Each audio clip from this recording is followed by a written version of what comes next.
Hey everyone, welcome back to another Anbernic handheld console video review. Now this is like an average consumer review, so if you want me to get really techie, I definitely recommend other channels, but this is just average consumer and basically what do I like about it, what do I not like about it. This was sent to me by Anti-Boring Gaming on TikTok for free. I don't get paid to make the video, but I'm going to make it anyways. I used to make commission off these on TikTok, but TikTok shop has restricted me, so I'm no longer earning commission or anything like that. Okay, now that I got all my disclaimers out of the way, let's get into it. So first of all, this is the default OS that comes with the system. I have not installed the custom OS. I'm not even sure if it's available for this model yet, considering it's still kind of new. Overall, it's pretty easy to navigate. It's a little confusing because there's like two separate emulators on the front screen. There's the game room and the RA game. I noticed some emulators play better depending on which one you use, and it gets really confusing. Now this system has 2 memory card slots, so you can get extra memory. I believe one hosts the OS and some games, and the other one also hosts just storage and games in general. Also, it's USB-C charging and has a headphone jack and a D-pad and buttons.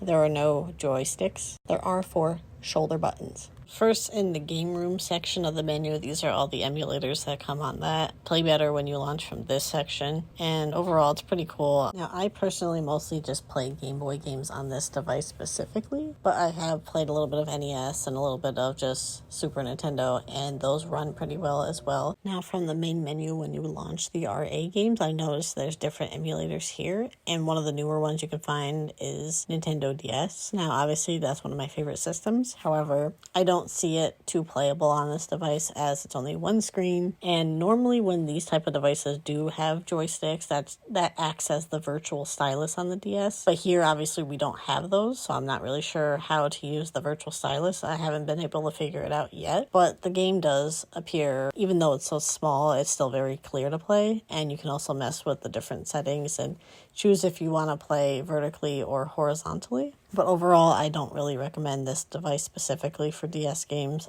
I would stick with just Game Boy. And I know some DS games require a microphone, and I don't believe this device has a built-in microphone, so I'm not sure how you're supposed to get around that. So again, I don't really recommend this for DS specifically. I would just stick with the really older games that don't have too many buttons required or any other fancy features. So what I do like about this device is obviously when I am playing games that run well, such as Game Boy games, the screen is very clear and crisp, and you're just basically going to get better graphics than you would on original hardware. Obviously the screen is much brighter too, and then also you have the built-in saving features, which are really great, and you can save whenever you want rather than when the game makes you or lets you, or even the games that don't have saving features at all, like original Game Boy. If I could make one suggestion to Anbernic, I would suggest producing these consoles in more colors, specifically like pink or purple, and more stereotypically girly colors.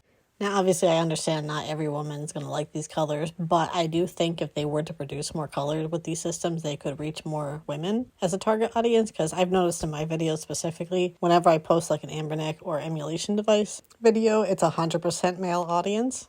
And obviously there's nothing wrong with that, but if Anbernic wanted to reach more people, I definitely suggest making more like pastel colors in general, maybe like a baby blue or something like that. I think it could reach a broader audience. I understand that producing more colors is more cost expensive, so it's less likely to happen. And also the color device isn't the most important thing in the world. Obviously it's the performance and what it's capable of doing, but again, I still think having more colors in general would help at least get eyes on the product itself. So yeah, that's pretty much it. Obviously, since this is a cheaper device, it's not going to have the best performance for newer systems, but Game Boy and older will run completely fine.